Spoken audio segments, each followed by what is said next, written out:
बिस्मिल्लाहिर्रहमानिर्रहीम। अस्सलाम वालेकुम students, my name is Abdurrahman and I am teaching you biology. Students, इस सेशन में हम चैप्टर नंबर 9 का अहम तरीन टॉपिक स्टडी करने जा रहे हैं and that is about the life cycle of Adiantum. Okay, इसका स्ट्रक्चर वगैरह हम प्रीवियस सेशन में स्टडी कर चुके हुए हैं और आज हम इसके सिर्फ लाइफ साइकिल पे मेन फोकस करेंगे। इंपॉर्टेंट लॉन्ग क्वेश्चन है और इसके अंदर एक और शॉर्ट क्वेश्चन भी है जो भी मैं आपको बोर्ड पे बताता हूँ। तो डिटेल्स बोर्ड पे देखते हैं। ऑलराइट, सबसे पहले तो स्टूडेंट्स मैं आपको एक टर्म बताता हूं that is related to the life cycle of Adiantum. और ये टर्म क्या है, इसके लिए आप याद रखें heteromorphic alternation of generations. Alright, और फिर इसके साथ ही साथ एक और term Diplo haplontic life cycle. Alright, अब ये जो दो चीजें मैंने मेंशन की हैं बोर्ड के ऊपर, ये आपके जहन में होनी चाहिए जब कभी भी आप ब्रायोफाइट्स का या ट्रेक्योफाइट्स का लाइफ साइकिल स्टडी करें या उसको लिखने लगे तो इन दो पॉइंट्स को अपने जहन में जरूर रखिएगा। पहले वाली चीज हमने लिखी है हेट्रोमॉर्फिक अल्टरनेशन ऑफ जेनरेशन। इसका मतलब यह है कि इसके लाइफ साइकिल में दो मुख्तलिफ इकसाम की जेनरेशंस होंगी। एक जनरेशन स्पोरोफाइट जनरेशन और दूसरी जनरेशन गेमिटोफाइट जनरेशन। ऑलराइट, दूसरी तरफ हमने ये लिखा है डिप्लोहैप्लॉन्टिक और इसका एक और नाम भी होता है हैप्लोडिप्लॉन्टिक लाइफ साइकिल। ओके, अब ये डिप्लोहैप्लॉन्टिक से क्या मुराद है कि one phase of the life cycle it will B haploid and the other phase of the life cycle it will B diploid. Alright, तो वो कौन कौन सी दो जेनरेशंस हैं जिनके मुतालिक हम ये सारी बातें कर रहे हैं? The first one is the sporophyte generation.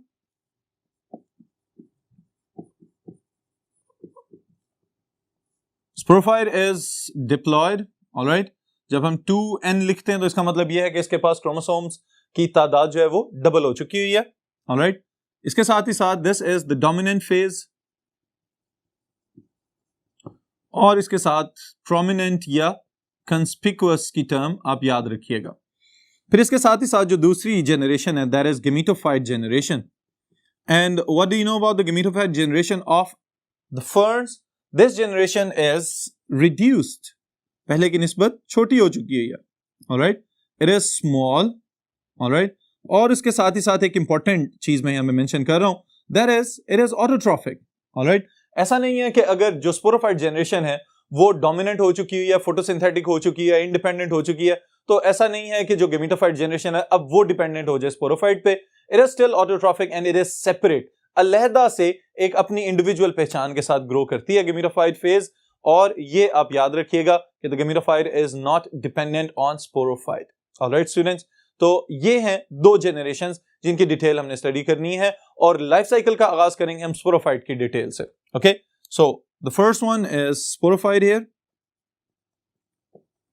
इसके लिए आपको स्ट्रक्चर तो याद होना चाहिए एडियंटम का जो स्पोरोफाइट नजर आता है। उसके लिए स्टूडेंट्स मैं एक दो चीजें आपको रिवाइज करवा रहा हूं। The first thing is fronds, the term that is specifically used for the leaves of the ferns. Okay, और दूसरी चीज जो हमने पढ़ी थी that was circinate vernation, वो जो coiled एक इनका स्ट्रक्चर बनता है when the leaves are immature, that is known as circinate vernation. Okay, फिर जो इसके लीफ का मेन सेंट्रल पोर्शन था मिड रिब की तरह की जो ब्रांच है दरमियान में, that is known as rachis, और वो स्टाक जिसकी मदद से ये फ्रॉन्ड जो है राइजोम के साथ जुड़ा हुआ है, it is known as stipe. Alright, तो ये सब स्ट्रक्चर्स अपने ज़हन में रखिएगा। अब हम सिर्फ जो है वो रिप्रोडक्टिव फेजेस की बात करेंगे मेनली इसके अंदर। इसमें स्टूडेंट स्पोरोफाइट जनरेशन है तो अंडरस्टूड बात है this is the spore producing generation.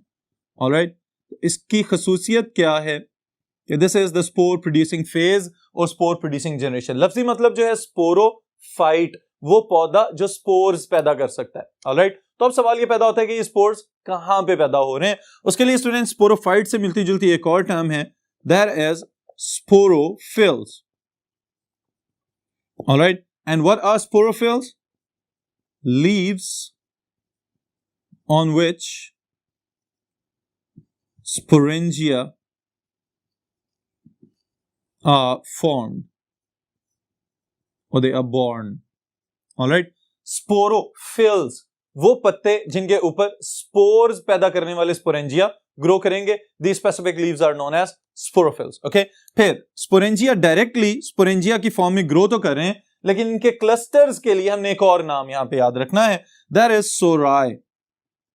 Alright students, बहुत ज्यादा हो, जमा है तो सोराय, अगर इंडिविजुअल है तो उसको हम कहेंगे सोरस. ऑलराइट, सोरस है क्या?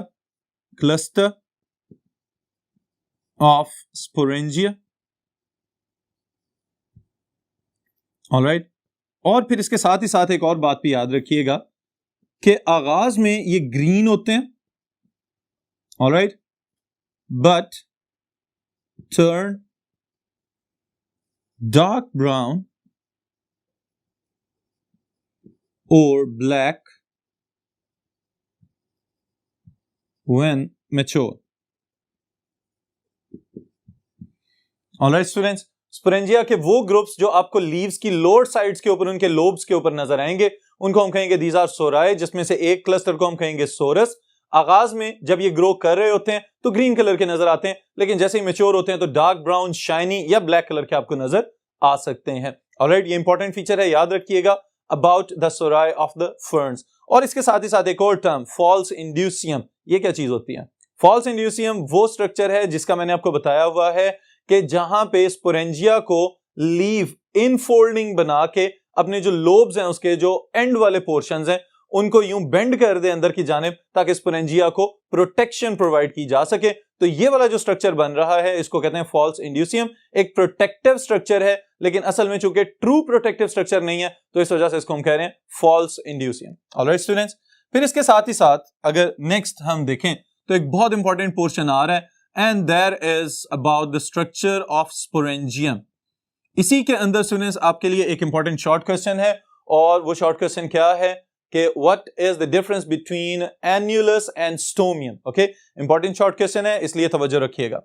स्पोरेंजियम बेसिकली क्या चीज है, इसको अगर मैं आसान तरीन एक वर्ड के साथ मेंशन करूं तो this is the capsule. Alright, बिल्कुल उसी तरह से कि जैसे हमने ब्रायोफाइट्स में स्टडी किया कि वहां पे स्पोरोफाइट के पास एक ही कैप्सूल बनता है जिसके अंदर स्पोर्स प्रोड्यूस किए जाते हैं, तो यहां पे भी आप याद रखिएगा कि असल में स्पोरेंजियम क्या है, this is the capsule. Okay, फिर इसके साथ ही साथ ये जो कैप्सूल है, it is attached to the leaves by multicellular stalk. Alright, इसके साथ एक जो है सपोर्टिंग स्ट्रक्चर मौजूद है, जिसकी मदद से ये लीफ के साथ जुड़ा हुआ नजर आएगा. ऑलराइट, फिर इसके बाद स्टूडेंट्स अब आगाज हो रहा है आपके शॉर्ट क्वेश्चन का, और वो क्या है कि the outer layer of sporangium is made up of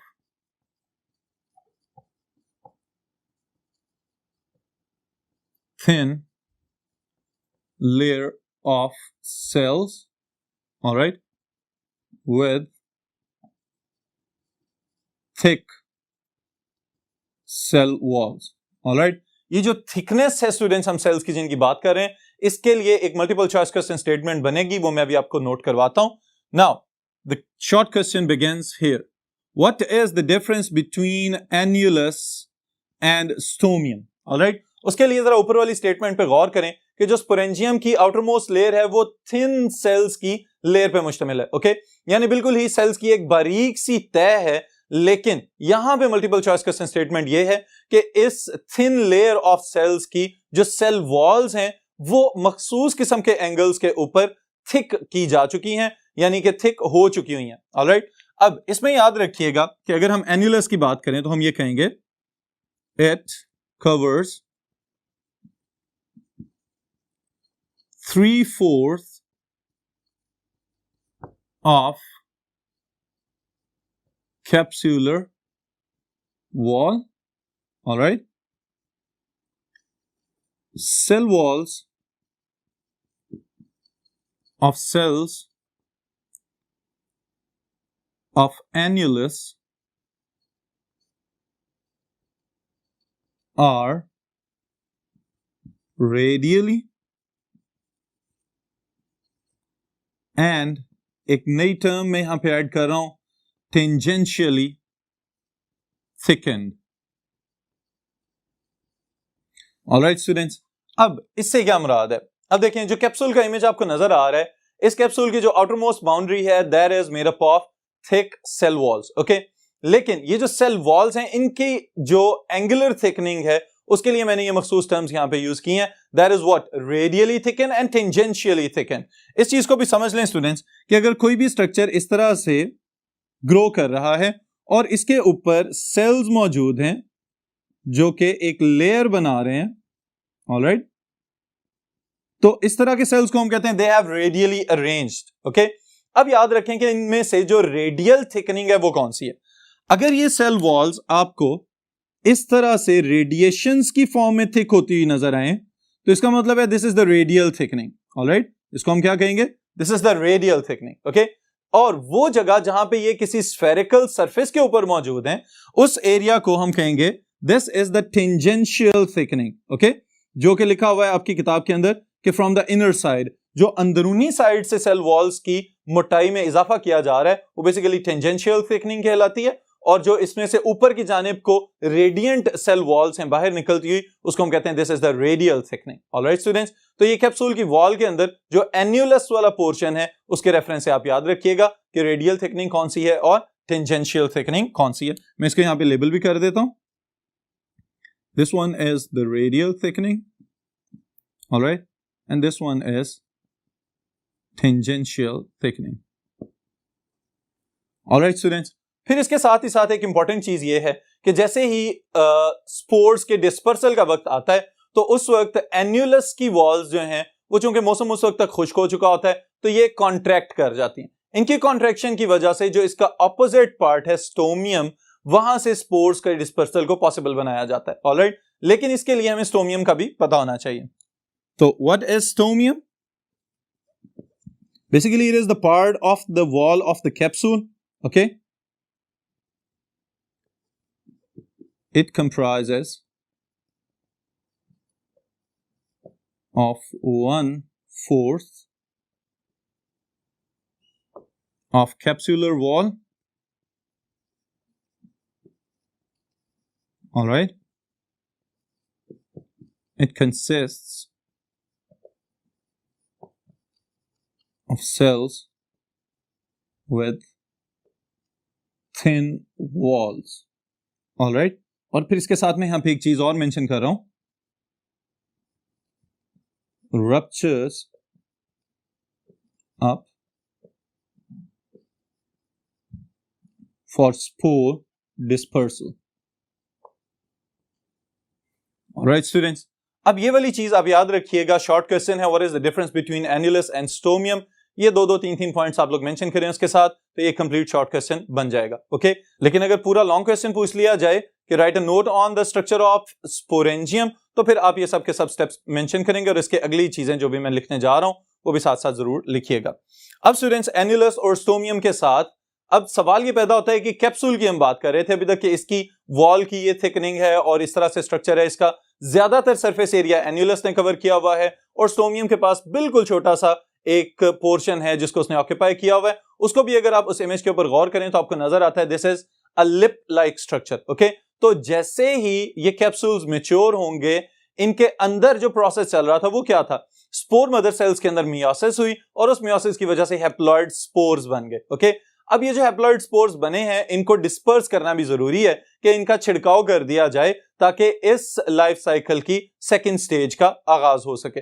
तो स्पोर मदर सेल में रिडक्शन डिवीजन हुई और उसकी वजह से हैप्लॉइड स्पोर्स बनेंगे। So now this is the beginning of the haploid phase of the life cycle.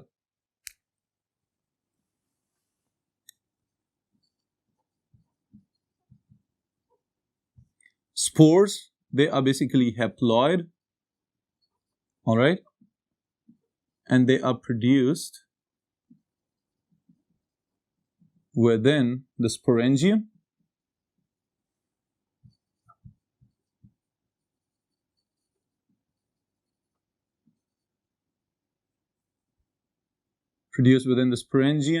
from spore mother cell by reduction division.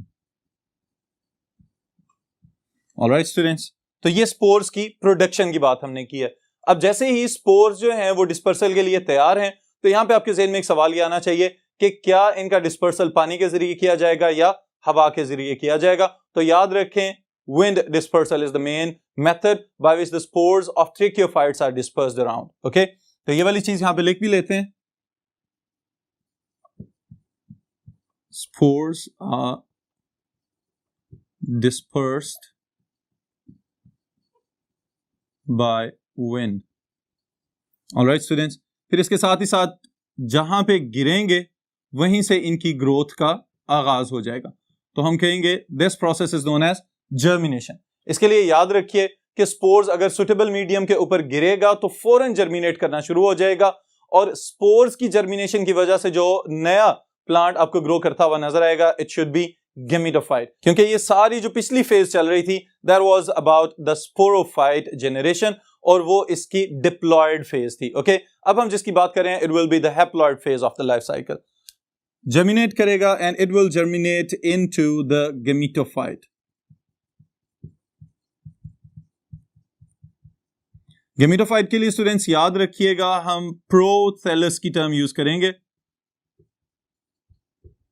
Alright, now the prothallus और the gametophyte of the adiantum is very specific about its morphology. वो किस तरह से, सबसे पहली चीज जो आप याद रखेंगे वो ये है कि it is recognised by heart shaped structure. Alright, फिर उसके बाद स्टूडेंट्स बाकी प्रॉपर्टीज क्या हैं, स्मॉल है, रिड्यूस्ड है, इंडिपेंडेंट है, and it is autotrophic. Alright, अब अगर हम इसकी थिकनेस की बात करें तो उसके लिए मैं एक टर्म यहां पे लिख रहा हूं, that is cushion like structure. Alright, अब कुशन लाइक स्ट्रक्चर से क्या मुराद होती है कि आपने जो अपने रोजमर्रा इस्तेमाल में कुशन्स वगैरह ऑब्जर्व किए हुए हैं, उनको अगर हम देखें तो वो दरमियान में से फूले हुए होते हैं, और जैसे जैसे हम उनके मार्जिन की जानिब जाएं तो वो बारीक होते चले जाते हैं। यही चीज यहां पे अप्लाई होगी कि कुशन लाइक या कुशन शेप्ड प्रोथैलस इसको क्यों कहते हैं, because it is one cell thick at margins, all right, and it is many cell thick in the middle. all right students, ये इसकी थिकनेस और इसके प्रोथैलस की हम बात कर रहे हैं कि अपीयरेंस उसकी कैसी है, हम कह रहे हैं हार्ट शेप्ड स्ट्रक्चर है। ओके, लेकिन उसके साथ ही साथ उसको अगर हम देखें हॉरिजॉन्टली जमीन के ऊपर पड़ा हुआ, तो दरमियान में से मोटा नजर आता है और किनारों से बारीक नजर आता है, जिसकी वजह से हम इसको कह रहे हैं this is the cushion like structure. फिर यहां पे एक मल्टीपल चॉइस क्वेश्चन स्टेटमेंट है कि it is 8 mm, it's size की बात कर रहे हैं, at its longest diameter. Alright, अब स्टूडेंट्स यहां पे बिल्कुल भी कंफ्यूज होने की जरूरत नहीं है कि ये लॉन्गेस्ट डायमीटर क्या चीज है। बेसिकली प्रोथैलस का आगाज कहां से हुआ है, स्पोर से। तो स्पोर जिस जगह से जर्मिनेट करना शुरू हुआ, अगर सेंट्रल पॉइंट से एक एक्सपेंडेड ग्रोथ आपको नजर आ रही है, तो इस वजह से हम इसको कह रहे हैं this is the longest diameter, जिसकी वजह से हम इसके साइज का ये एवरेज हमने निकाला है कि 8 मिलीमीटर तक इसकी जो है वो ओवरऑल साइज इसका हो सकता है। लेकिन इसके साथ ही साथ एक इंपॉर्टेंट चीज और भी याद रखिएगा कि ऐसा नहीं होता कि अगर जर्मिनेट कर गया तो उसके बाद काम खत्म हो गया, लेकिन ये जो गेमिटोफाइट है या प्रोथैलस है, इसके पास एक स्ट्रक्चर होता है that is known as apical notch. Alright, अब ये एपिकल नॉच वाला स्ट्रक्चर जो है, अगर आप इस इमेज के अंदर देखें तो आपको इस बात का अंदाजा होगा कि इसके एंटीरियर एंड पे, ओके, ये जो साइड आपको ऊपर की जानिब नजर आ रही है, अभी मैंने आपको बताया कि prothallus lies horizontally with the ground. Okay, ground के ऊपर पैरेलल पड़ा होता है, तो इस वजह से ये तो हम देखने के लिए इसको यहाँ पे बोर्ड के ऊपर इस तरह से मेंशन कर रहे हैं कि इसका जो अपर पार्ट है वहां पे आपको एक ग्रूव नजर आ रहा है, एक डिप्रेशन नजर आ रहा है, इस पार्ट को हम कहते हैं this is the apical notch. और एपिकल नॉच का बेसिकली इसकी सिग्निफिकेंस क्या है, it contains the growing point of the prothallus. Okay, so कहां पे मौजूद है, एट एंटीरियर साइड। ऑलराइट, और फिर इसके साथ contains the growing point of prothallus. Alright students, फिर इसके साथ ही साथ अगर हम लोअर साइड पे देखें तो अपर साइड पे तो एपिकल नॉच है और इसकी निचली साइड पे आपको क्या नजर आएंगे? These are the rhizoids. Rhizoids की थिकनेस भी याद रखिएगा, these are 1 cell thick hair like structures. और राइजोइड्स का हमेशा क्या काम होता है कि एक तो एंकरेज प्रोवाइड करेंगे, सॉइल के साथ उसको पकड़ के रखेंगे फर्मली, और इसके साथ ही साथ दूसरा काम क्या करेंगे? मिनरल्स और वाटर को एब्जॉर्ब करेंगे और प्रोथेलस को प्रोवाइड करते जाएंगे। फिर स्टूडेंट्स इंपॉर्टेंट चीज जो है to complete the life cycle, that is about its reproductive structures. और रिप्रोडक्टिव स्ट्रक्चर्स कौन कौन से हैं इसके पास? Archegonia and antheridia. और अब तक तो आपको याद हो जाना चाहिए, archegonia are the female reproductive structures, antheridia are the male reproductive structures. Archegonia क्या करेंगे? They will produce a single non motile egg, okay. और एंथेरिडिया क्या करेंगे? They will produce ciliated antherozoids और स्पर्म्स, ओके। ये खास किस्म के स्पर्म्स पैदा करेंगे जिनके पास सिलिया मौजूद है, ऑलराइट, फॉर देयर मूवमेंट। अब ये मूव करते हुए स्पर्म्स हमेशा आर्चिगोनियम की तरफ आते हैं, वहां पे एग को फर्टिलाइज करेंगे, और इनके फर्टिलाइज होने की वजह से क्या होगा? There will be the start और the beginning of the next phase of the life cycle, and that is the diploid phase, okay. क्योंकि स्पर्म्स भी हैप्लॉयड हैं, एग भी हैप्लॉयड है, n + n is equal to 2n, okay. तो diploid नए sporophyte plant का आगाज होगा, और वहीं से फिर ये लाइफ साइकिल जो है फिर 0 से स्टार्ट होगा, and it will continue. Alright students, तो ये सारे का सारा आपने याद रखना है life cycle of Adiantum. Long question के पॉइंट ऑफ व्यू से इसके अंदर शॉर्ट क्वेश्चन क्या हमने अभी तक मेंशन किया है? That was about annulus and stomium, alright. फिर इसके साथ स्टूडेंट्स जब गेमेटोफाइट जनरेशन बने तो इस गेमेटोफाइट के अंदर एंथेरिडिया और आर्चिगोनिया, फिर उनकी फर्टिलाइजेशन होगी, जाइगोट बनेगा, और उससे आगे प्रोसेस जो है वो लाइफ साइकिल का चलता चला जाएगा। This is the end of today's session. इंशाल्लाह ताला मुलाकात होगी नेक्स्ट सेशन में नेक्स्ट टॉपिक के साथ। बिस्मिल्लाहिर्रहमानिर्रहीम। अस्सलाम वालेकुम students, my name is Abdurrahman and I am teaching you biology. Students, आज हम इस चैप्टर नंबर 9 का एक अहम तरीन टॉपिक डिस्कस करने जा रहे हैं, that is about the evolution of seed habit. पौधों ने बीज क्यों बनाया और किन किन मराहिल के जरिए बनाया, इन सब डिटेल्स के लिए बोर्ड पे चलते हैं। Alright, the topic is one of the important topics of chapter number 9. This is evolution of seed habit. जी स्टूडेंट्स, अब सबसे पहले नंबर पे तो इसका मतलब समझ लें कि ये है क्या evolution of seed habit. Evolution Irtika का अमल। इसका मतलब ये है कि पहले वाले पौधे जितने भी हमने पढ़े, ब्रायोफाइट्स और अर्ली टेरिडोफाइट्स वगैरह, उनके पास बीज बनाने की सलाहियत मौजूद नहीं थी और वो बीज नहीं बना सकते थे। स्पोर्स के जरिए और गेमिटेंजिया यानी कि आर्चिगोनिया और एंथेरिडिया के जरिए रिप्रोडक्शन का अमल करके तो लाइफ साइकिल्स को मुकम्मल कर रहे थे। लेकिन वक्त गुजरने के साथ साथ जैसे जैसे प्लांट्स ने डिफरेंट एनवायरनमेंट्स को पेनिट्रेट करना शुरू किया, यानी कि डिफरेंट हैबिटेट्स में जाना शुरू किया, साथ साथ उनको इस बात की जरूरत पेश आई कि अगर कहीं माहौल बदल जाए, यानी कि टेरेस्ट्रियल एनवायरनमेंट में कंडीशंस चेंज हो जाएं, तो वहां पे भी गुजारा करना है, किस तरह से सरवाइव करना है। इन अडेप्टेशंस में एक जबरदस्त किस्म की तब्दीली ये आई कि प्लांट्स ने स्पोर्स वगैरह की निस्बत एक ज्यादा रेजिस्टेंट स्ट्रक्चर बना लिया, and that structure is known as seed, okay. Seed habit का मतलब ये है कि the property of bearing the seed, ऐसी खसूसियत के पौधे बीज बनाना शुरू कर देते हैं, इस चीज को हम कहते हैं seed habit, alright. Do not confuse this word with habitat. Habitat का मतलब होता है ऐसी जगह जहां पे कोई भी जानदार रहता है, और हैबिट का मतलब यहां पे क्या है? खसूसियत, property that is exhibited in the form of vegetative structure, alright. उसके बाद स्टूडेंट्स अगर हम देखें तो हमें पता चलता है कि द अर्ली ट्रेकियोफाइट्स यानी कि vascular plants had no seeds, alright। Bryophytes वगैरह के पास तो पॉसिबिलिटी है ही नहीं कि वहां पे सीड्स हों, लेकिन उसके साथ ही साथ जो ट्रेकियोफाइट्स हैं, इनमें भी जो आगाज वाले ग्रुप्स हमने पढ़े, उनमें हमें पता चला कि कोई सीड मौजूद नहीं है। जबकि later on after the Lycopsida हमें ये तब्दीलियां नजर आना शुरू हुई कि यहां पे कोई ना कोई प्रोबेबिलिटी या चांसेस हैं कि पौधे अपने अंदर ऐसी तब्दीलियां पैदा करनी शुरू कर चुके हुए हैं कि बीज बना लें। और ये सारे का सारा एवोल्यूशनरी अमल जो रिप्रोडक्टिव स्ट्रक्चर्स के अंदर था, इसको 390 मिलियन साल लगे। एमसीक्यूज के लिए बहुत इंपॉर्टेंट स्टेटमेंट है, इसको मैं लिख रहा हूं यहां पे। The evolutionary process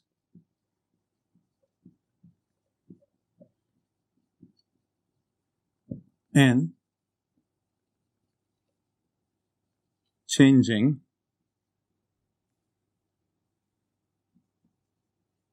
the reproductive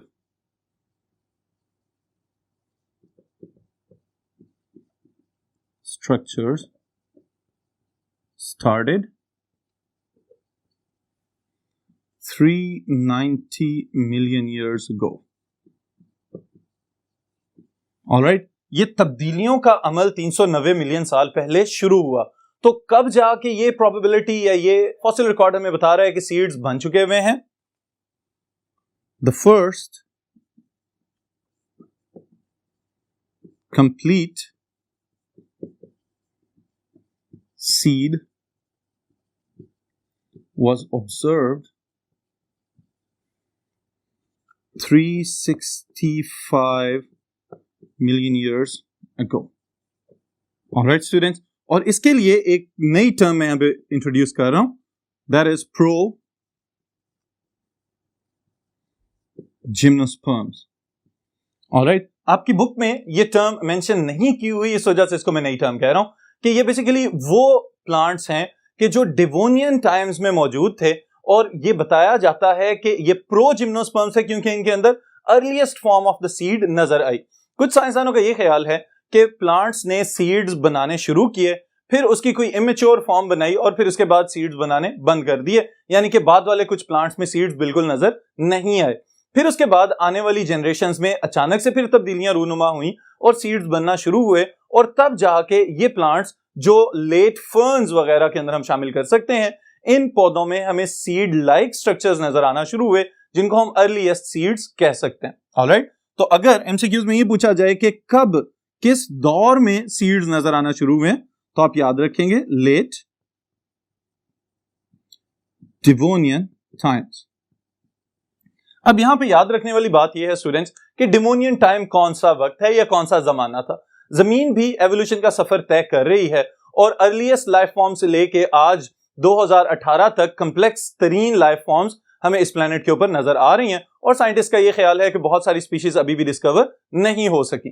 तो आप ये याद रखिएगा, डिवोनियन टाइम्स वो वक्त हैं जब सारी जमीन के ऊपर फर्न्स का दौरा था, और हायर प्लांट्स या बहुत ज्यादा एडवांस किस्म के वैस्कुलर प्लांट्स लाइक जिम्नोस्पर्म्स और एंजियोस्पर्म्स हमें नजर नहीं आते थे, लेकिन फर्न्स जो हैं वो दरख्तों के साइज के पौधे भी उस वक्त दुनिया के ऊपर मौजूद थे. और इवन के जंगलात जो उस वक्त के हमें एवोल्यूशन से या फॉसिल रिकॉर्ड से नजर आते हैं, पता चलता है कि फर्न्स ने उस वक्त जमीन का बेशतर हिस्सा कवर किया हुआ था. तो उस वक्त को हम कहते हैं Devonian times.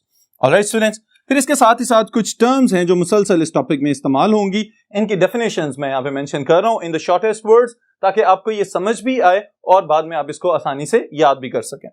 Alright, so the first thing is seed. Seed को हम डिफाइन कर सकते हैं, this is known as fertilised ovule. Now what is fertilisation?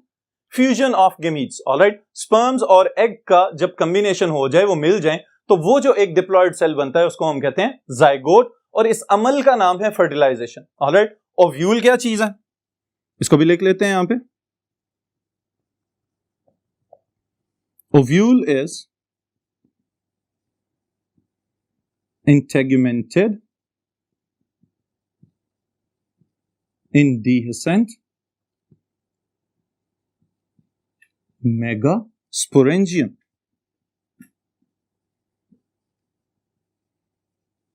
Ji students, अब इसके अंदर हमने ये स्पेसिफिक टर्मिनोलॉजी मेंशन की है. सबसे पहले हमने यहां पे लिखा है इंटेग्यूमेंटेड. इंटेग्यूमेंट्स क्या होती हैं? Protective layers around the megasporangium, या later on protective layers around the seed, इनको हम कहते हैं इंटेग्यूमेंट्स. दूसरा लफ्ज जो हमने यहां पे मेंशन किया है इंडिहेसेंट, इसका ओरिजिन है डीहेसेंस. डीहेसेंस से क्या मुराद है कि कुछ ऐसे वेजिटेटिव स्ट्रक्चर्स जो मैच्योर होने के बाद प्लांट बॉडी को छोड़ जाएं. ऑलराइट, या फिर और आसान अगर मैं आपको इसके हवाले से बताऊं, तो आप याद रखिएगा कि कुछ फलीदार पौधों में ये खसूसियत होती है कि जैसे ही उनकी फलियां पक जाएं, तो उन्होंने चूंकि सीड्स का डिस्पर्सल करना होता है, तो उनके अंदर स्पेशलाइज्ड ओपनिंग्स बनती हैं या वो फलियां खुल जाती हैं. तो वो जो ओपन अप होने वाली जो प्रॉपर्टी है उसको कहते हैं डीहेसेंस. ऑलराइट, तो यहां पे आप याद रखिएगा कि अगर मेगास्पोरेंजियम ओपन होने के काबिल नहीं है, डिटैच होने के काबिल नहीं है, तो इस वजह से हम इसको कह रहे हैं दिस इज इनडीहेसेंट. ना ये डिटैच होगा, ना इसको जो प्रोटेक्टिव कवरिंग्स हैं वो ओपन अप होंगी और ना ही ये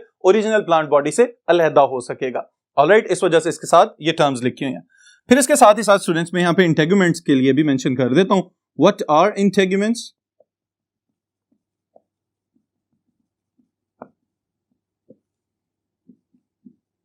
Protective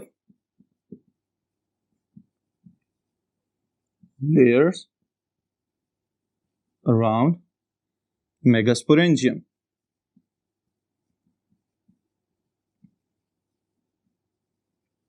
ऑलराइट, और ये मेगास्पोरेंजियम क्या चीज है ये भी साथ ही जब हम पहला स्टेप देखेंगे एवोल्यूशन का, जिसमें सीड के प्रोसेसेस हम डिस्कस करेंगे कि किस तरह से सीड इवॉल्व हुआ है, तो उसमें मैं आपको बताता हूं मेगास्पोरेंजियम क्या चीज है। यहां पे स्टूडेंट्स एक टर्म जो यहां पे भी और आने वाले 2 लाइफ साइकिल्स में रिपीट होगी, दिस इज स्पर्मेटोफाइट्स।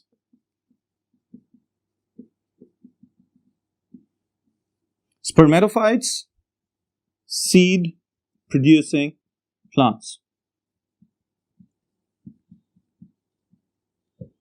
चूंकि हम सीड की एवोल्यूशन के सारे स्टेप्स पढ़ रहे हैं तो इसका मतलब यह है कि हमें ये भी पता होना चाहिए स्पर्मेटोफाइट्स क्या हैं, वो पौधे जिनमें सीड पैदा करने की सलाहियत आ चुकी हुई है। Alright, these are known as spermatophytes. Sperm seed के लिए टर्म यूज होती है, बीज के लिए, और फाइट वो पौधे जो बीज पैदा कर सकते हैं। Alright, they are known as spermatophytes.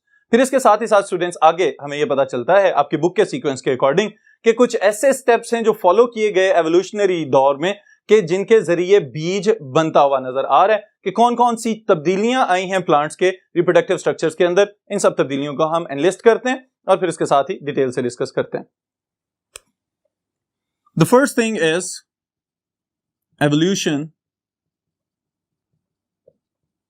Of heterospory.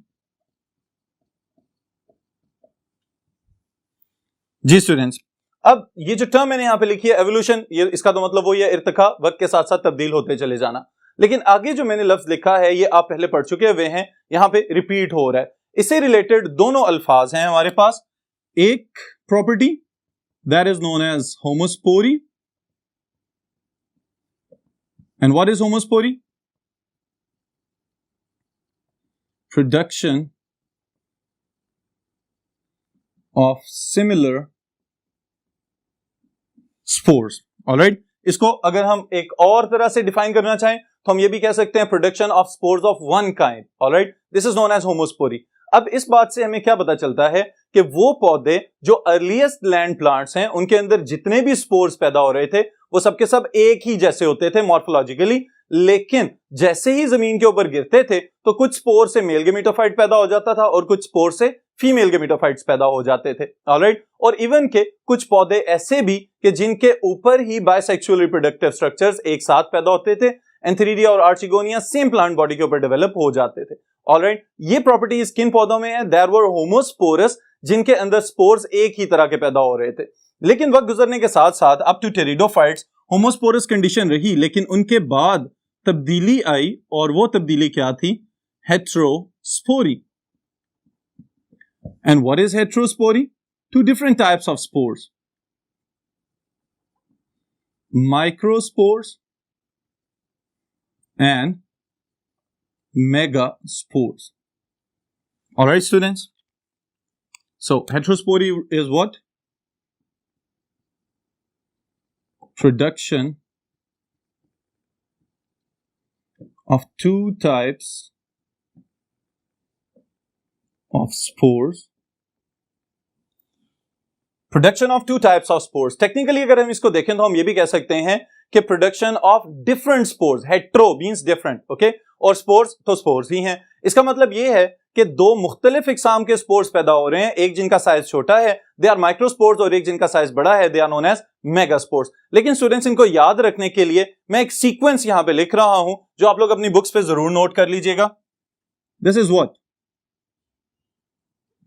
Microspores का ओरिजिन क्या है? माइक्रोस्पोरोफिल्स। ऑलराइट, वो पत्ते के जिनके ऊपर माइक्रोस्पोर्स पैदा करने वाले स्पेशलाइज्ड स्ट्रक्चर्स डेवलप होंगे, इनके ऊपर ग्रो करेंगे माइक्रोस्पोरेंजिया। ऑलराइट, माइक्रोस्पोरेंजिया के ऊपर ग्रो करेंगे माइक्रोस्पोर्स, ऑलराइट, और फिर इन माइक्रोस्पोर्स से बनेंगे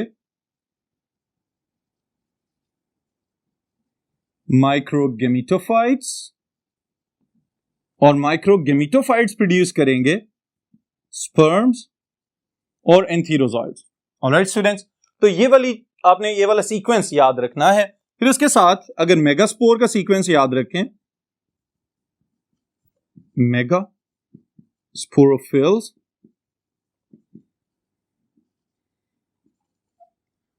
on them megasporangia are produced, और मेगास्पोरेंजिया के अंदर मेगास्पोर, मेगास्पोर से बनेगा मेगागेमिटोफाइट, ऑलराइट, और मेगागेमिटोफाइट के अंदर डेवलप होगा एक एग। ऑलराइट स्टूडेंट्स, अब ये याद रखिएगा कि असल में इन सीक्वेंसेस को मेंशन करने का मकसद क्या है, ताकि आप ये याद रखें कि एवोल्यूशन ऑफ सीड का ताल्लुक भी असल में लाइफ साइकिल्स के डिप्लोहैप्लॉन्टिक होने के साथ है। ऑलराइट, इसका क्या मतलब है कि एक तरफ स्पोरोफाइट जनरेशन, दूसरी तरफ गेमिटोफाइट जनरेशन है। तो ये जो स्पोरोफिल्स या स्पोरेंजिया की टर्म्स यूज हो रही हैं, इसका मतलब ये है कि these structures belong to the sporophyte generation. Alright, और फिर उसके बाद जो गेमिटोफाइट्स की टर्म्स हम यूज कर रहे हैं, that belong to the gametophyte generation. फिर जैसे इनके गेमीट्स प्रोड्यूस होंगे, फर्टिलाइजेशन होगी, तो साथ ही अगली स्पोरोफाइट जनरेशन का आगाज हो जाएगा after the formation of zygote. Alright students, तो ये वाले सीक्वेंसेस आप याद रखिएगा कि हेट्रोस्पोरी और होमोस्पोरी वगैरह ये किस तरह से रिलेट करें with the evolution of seed habit, कि जैसे जैसे प्लांट्स होमोस्पोरी से हेट्रोस्पोरी की तरफ आए हैं, तो साथ ही हमें ये पता चला है कि it was a step that was related towards the development of the reproductive structures, which later on modified the formation of reproductive structures into the seed habit. All right. फिर इसके साथ अगली चीज अगर हम मेंशन करें तो that is point number 2 according to the sequence of your book, retention and germination of megaspore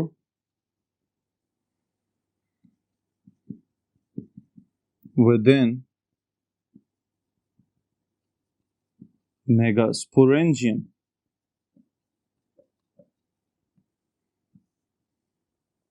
This is point number 2.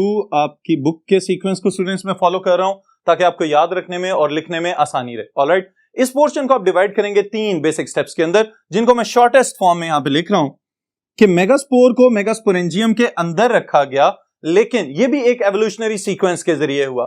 सबसे पहले नंबर पे जिन प्लांट्स को आप जानते हैं उनके मुतालिक मैं एक चीज लिख रहा हूं, shed megaspore immediately. All right, do not shed megaspore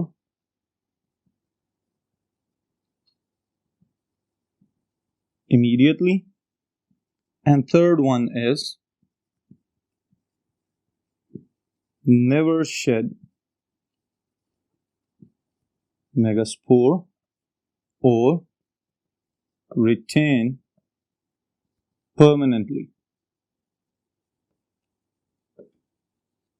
Alright students, अब ये 3 चीजें मैंने यहां पे लिखी हैं। सबसे पहले नंबर पे वो पौधे जिनके अंदर मेगास्पोर्स बनते थे, तो जैसे ही वो मैच्योर होते थे उसके साथ ही उनको अलहदा कर दिया जाता था। मेगास्पोरोफिल्स के ऊपर अगर मेगास्पोरेंजिया मौजूद हुआ करते थे तो क्या किया जाता था कि मेगास्पोर्स फौरन उनसे अलहदा हो जाते थे और जमीन पे गिरते थे, और फिर आगे जर्मिनेशन का प्रोसेस और गेमिटोफाइट जनरेशन। ऑलराइट, लेकिन दूसरी तरफ थोड़ी सी तब्दीली हुई, प्लांट्स थोड़े से एडवांस हुए, तो ये पता चला कि इनको थोड़ी देर के लिए रोका जा रहा है, लेकिन लेटर ऑन इनको बाद में अलहदा कर दिया जाएगा। इसके लिए आपकी बुक में एक एग्जाम्पल मेंशन की हुई है, स्लेजिनेला, जो कि एमसीक्यूज के लिए इंपॉर्टेंट है, तो इस वजह से मैं यहां पे जरूर लिख रहा हूं।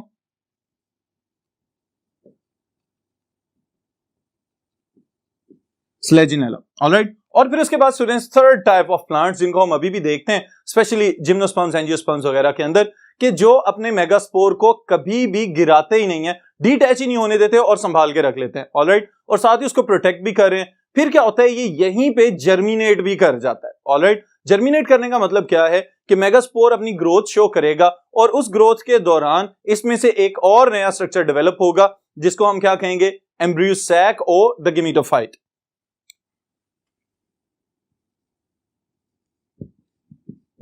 आफ्टर germination,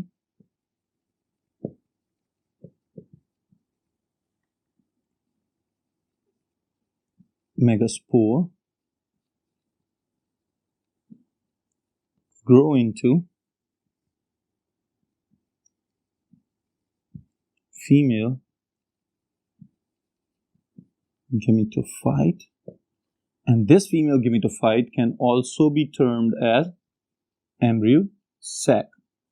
ऑलराइट स्टूडेंट्स, अब चूंकि थोड़ी सी एडवांसमेंट आपको नजर आना शुरू हुई कि अब हम स्पोरेंजिया वगैरह या स्पोरोफाइट से एक स्टेप आगे जा रहे हैं कि यहां पे हम एम्ब्रियो सैक और फीमेल गेमेटोफाइट की डेवलपमेंट की बात कर रहे हैं, तो इसका मतलब यह है कि इनको प्रोटेक्ट करना भी जरूरी है कि कहीं जो एडवर्स कंडीशन या माहौलियाती तब्दीलियां हैं एवोल्यूशन के दौर के दौरान जो तब्दीलियां आ रही हैं वो कहीं इनको मुतासिर ना कर दें। ऑलराइट, तो इसकी वजह से इनकी हिफाजत करना जरूरी है और हिफाजत के लिए जो एक्सटर्नल लेयर्स बन रही हैं they are integuments. Next step students, इसको मैं एक ही वर्ड की हेडिंग दे रहा हूं, इंटेगुमेंटेशन।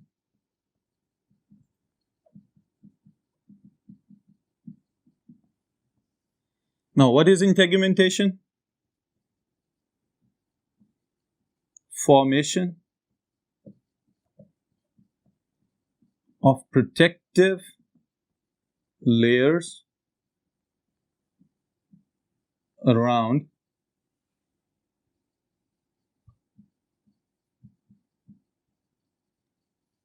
megasporangium.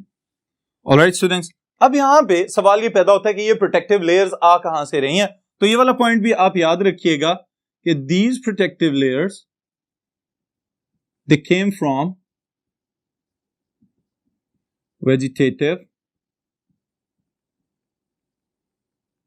branches of main plant body. अब इसका क्या मतलब है कि जहां पे मेगास्पोरेंजियम को रिटेन किया जा रहा है उसके साथ ही एक्स्ट्रा ब्रांचेस ग्रो करके आएंगी जो मेन प्लांट बॉडी से ग्रो कर रही हैं और उन लेयर्स की वजह से इस मेगास्पोरेंजियम को एक्स्ट्रा प्रोटेक्शन प्रोवाइड की जा रही है। ऑलराइट, और इस एक्स्ट्रा प्रोटेक्शन का फायदा क्या हो रहा है कि now this structure has been modified into the ovule, क्योंकि हमने ओव्यूल के लिए एक डेफिनेशन लिखी थी इंटेगुमेंटेड, तो इंटेगुमेंट्स बन चुकी हुई हैं। इनडिहेसेंट, अब ये यहां से अलहदा भी नहीं हो सकता, एंड एक्चुअली ये है क्या चीज, megasporangium.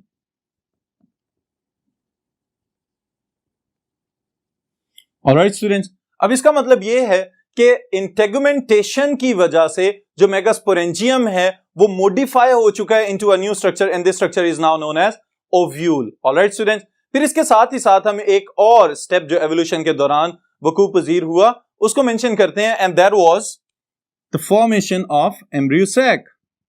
Next change is reduction into one functional megaspore per sporangium, that is actually megasporangium. Alright students, अब इसके लिए मैं एक सीक्वेंस लिख रहा हूं आसान सा इसी हेडिंग के नीचे ताकि आपको याद रखने में मजीद आसानी हो जाए। This is what within the megasporangium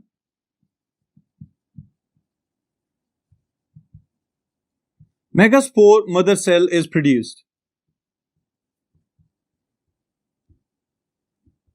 alright, अब इस मेगास्पोर मदर सेल से 4 मेगास्पोर्स पैदा किए जाते हैं,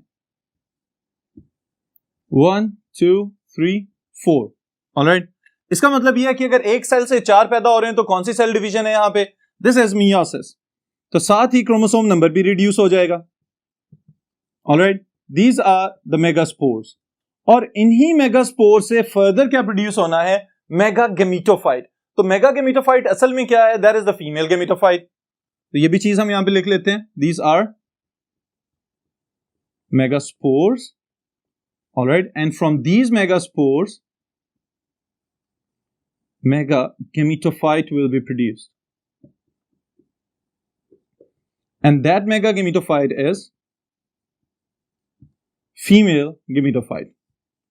All right students, अब सवाल ये पैदा होता है कि अगर एक ही मेगास्पोरेंजियम के अंदर 4 अलहदा अलहदा गेमेटोफाइट्स प्रोड्यूस हो जाएंगे तो यहां पे तो कंपटीशन स्टार्ट हो जाएगा for the food and space. जैसे जैसे ग्रो करते जाएंगे ये भी पॉसिबिलिटी है कि कहीं मेगास्पोरेंजियम की वॉल्स को डैमेज ना कर दें।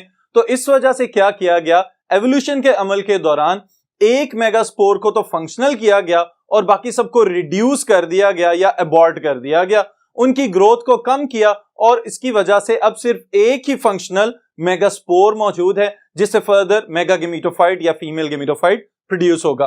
तो इस चीज को अगर हम थोड़ा सा और एडवांस फॉर्म में देखें तो हम इसको इस तरह से मेंशन कर सकते हैं कि एक मेगास्पोर तो फंक्शनल है और बाकी तीनों जो हैं they have been reduced. Alright, तो ये जो रिड्यूस्ड हैं अब ये कहीं भी फर्दर गेमेटोफाइट प्रोडक्शन में पार्टिसिपेट नहीं करेंगे, सिर्फ एक ही मेगास्पोर से गेमेटोफाइट पैदा किया जाएगा। ऑलराइट, फिर उसके बाद स्टूडेंट्स नेक्स्ट हमारे पास जो चीज आ रही है that is development of embryo sac. जी स्टूडेंट्स, अब ये बात भी याद रखिएगा, अभी पिछले एक स्टेप के अंदर मैं आपको बता के आया हूं कि एम्ब्रियो सैक असल में क्या है? The gametophyte. इसका मतलब ये है कि मेगास्पोर जर्मिनेट करेगा तो फीमेल गेमेटोफाइट बनेगा and female gametophyte is the embryo sac. Alright, ये चीज मैं यहां पे एक और शॉर्ट फॉर्म में लिख रहा हूं, megaspore germinate to form female gametophyte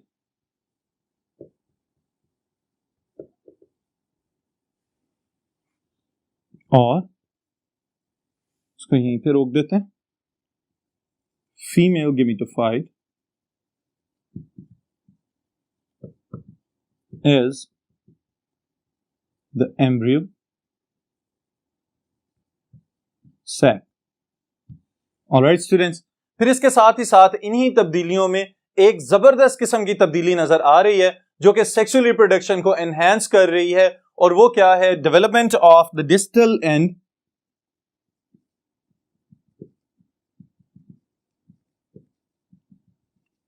development of distal end or modification of distal end for pollen capture.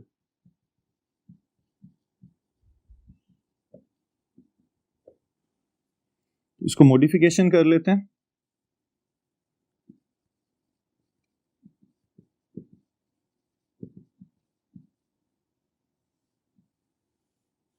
Alright students, अब यहां पे सवाल ये पैदा होता है कि इस मॉडिफिकेशन की जरूरत क्यों पेश आ रही है? ये सारी पिछली तमाम तब्दीलियां जो हम अभी तक ऑब्जर्व करके आए हैं एवोल्यूशन ऑफ सीड हैबिट के अंदर, they were for the development of the female gametophyte. तो फीमेल गेमेटोफाइट के अंदर फीमेल गेमीट भी मौजूद होगा and that is the egg.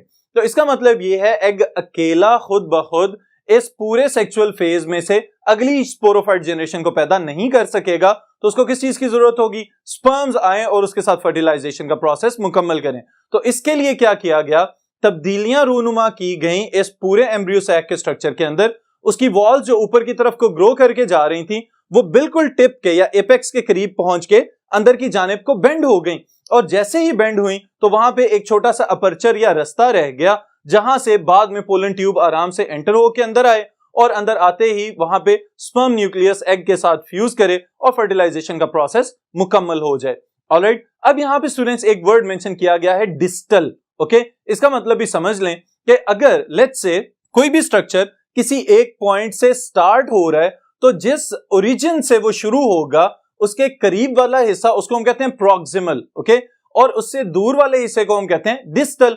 इसका मतलब यह है कि अगर हम ये समझें कि किसी भी प्लांट के अंदर जो मेगास्पोर जिससे फीमेल गेमिटोफाइट बना और बाद में एग डेवलप हो गया, if egg is present at the base, okay, तो वो वाली साइड प्रॉक्सिमल साइड कहलाएगी, और उसके ऑपोजिट साइड जहां पे एक छोटी सी ओपनिंग हमें नजर आ रही है जो फ्यूचर में माइक्रोपाइल का स्ट्रक्चर बन गया, इस साइड को हम कहते हैं this is the distal end. Alright, तो ये याद रखिएगा, बाद में इसमें और मॉडिफिकेशंस आई, और पोलन ग्रेन जो है ये क्या चीज है जिसको इसने कैप्चर करना था? Pollen is micro gametophyte, all right, which contain sperms, or we can say the male gametes. All right students, अब ये है modification of distal end.